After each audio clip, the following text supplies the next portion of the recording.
Hi, this is John Hernandez. Welcome to volume number 2 of my web series. Now, I am going to go over something called a basic financial planning continuum. And I know this looks pretty much anything but basic, but bear with me here, and I will basically glaze over all of these issues. And they're to be gone more into depth with, A, in person, or B, in another part of the series. So I'm sure I'll be talking about all of these topics more at length. But if you have any specific questions, feel free to get in touch. So, alright, like I said, this is a very general continuum, and the planning we get involved in with our clients has a lot to do with these points. So we start, of course, with getting established. This is something a lot of people like to delay.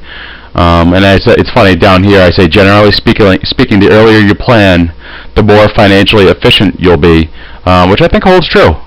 And then, of course, many of these points should be revisited frequently based upon your needs. So in this area of getting established, we're usually talking about accumulation of savings both inside and outside of qualified plans. So we're talking about 401k and pension planning. We're talking about tax diversification, tax strategizing.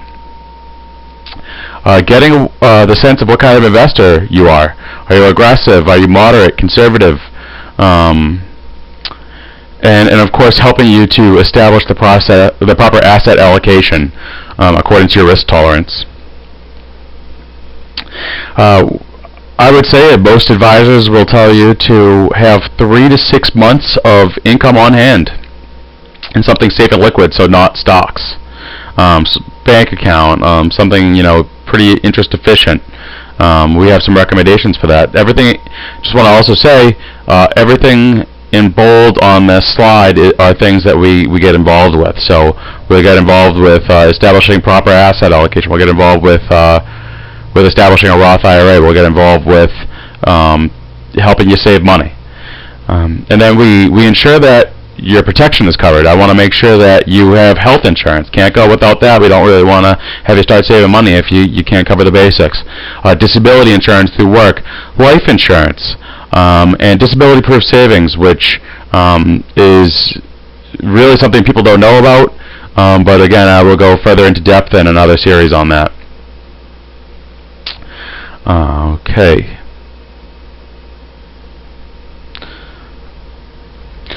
So, I think this is a good time to point out that the boxes below the blue line have more to do with protection of assets, while the boxes above the line have more to do with accumulation of assets. So, the next blue boxes are ongoing concerns. So, should your situation merit, I'd say there's added value with meeting with a CPA on an annual basis.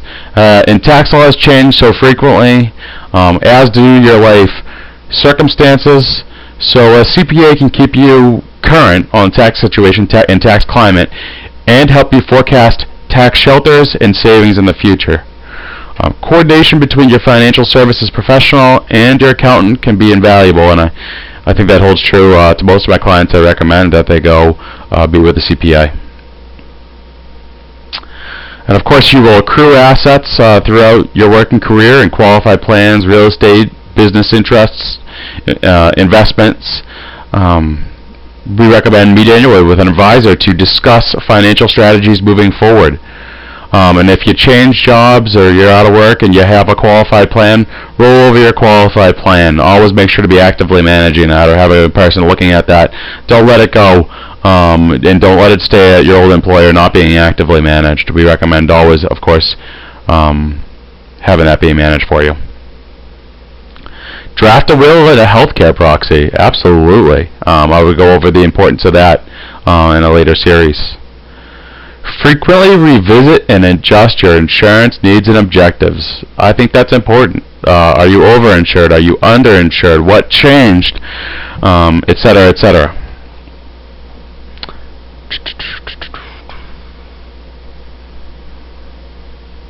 talk about the 5 to 10 years preceding retirement. They're arguably the most important time, and that's why so many people who lost so much of their 401ks are concerned, because they're not far out from retirement. We have baby boomers coming up to retirement at this point, and a lot of people just didn't, take the time to rebalance, reevaluate, and reposition their investments. So important. We recommend working with an advisor and an attorney to establish trusts according to your objectives, and I'll go over the importance of that.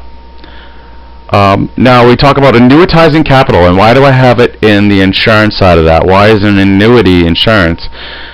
Because you're literally insuring the fact that you might live to be 110 years old. And what are the odds of it? Well, we don't know, but technology is getting better, people are living longer, and if you were to run out of money, that could become an issue, and I go over that more in depth in a later part of the series. Purchasing long-term care insurance.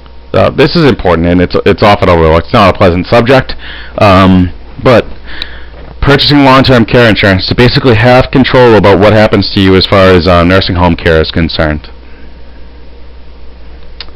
Of course, when you're coming out to retirement, it's important to calculate your fixed cost in retirement, your Social Security payments, and all other fixed income. Calculate your required minimum distributions, should you have to take them, and also calculate how long your money will last. Calculate your pension payments. Consider a pension maximization strategy, which I will also go over in a later part of the series. Then, of course, you retire, which is awesome. Of course, people who have accrued assets have to do some estate planning to make sure that they maximize the efficiency of their estate taxes. They may have to continue to do some insurance planning as far as passing money on, and insurance is a fairly efficient way of doing that. And I'll have a whole estate planning video of the series. So again, stay watching, stay tuned to the series, and thank you very much for watching this episode. If you have any questions, please feel free to message me. Thank you.